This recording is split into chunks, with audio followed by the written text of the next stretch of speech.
I understand you Christians believe that Jesus is fully God and fully man at the same time. I find this hard to understand. Don't you think this concept is contradictory? Why do you say it is contradictory? For example, I can't be myself and our neighbor Mr. Jones at the same time, right? That's right. You can't be yourself and Mr. Jones at the same time, because the two things are in the same dimension.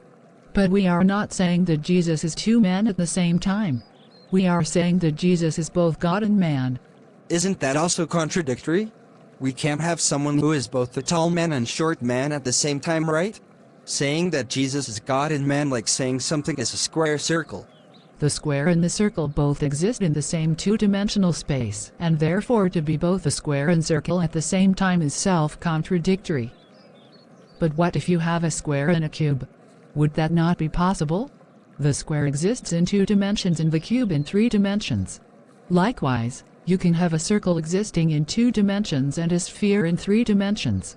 You are saying that an object can be a square and cube at the same time, and a circle and sphere at the same time, depending on how you look at it? Yes, exactly.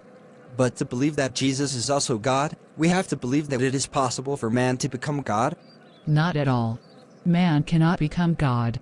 And we are not saying that Jesus, a man, became God. However, is it not possible for God to take on human form? I believe the Quran also teaches that angels can take on human form.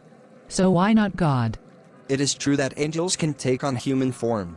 I never thought that God would do the same. In the Quran, Allah is described as both Al-Batin, which means invisible, as well as Al-Zahir, which means manifest, isn't it? That's right. Those are both names of God. In the same way, Christians believe that one of the reasons why the invisible God took on human form is to manifest himself to man.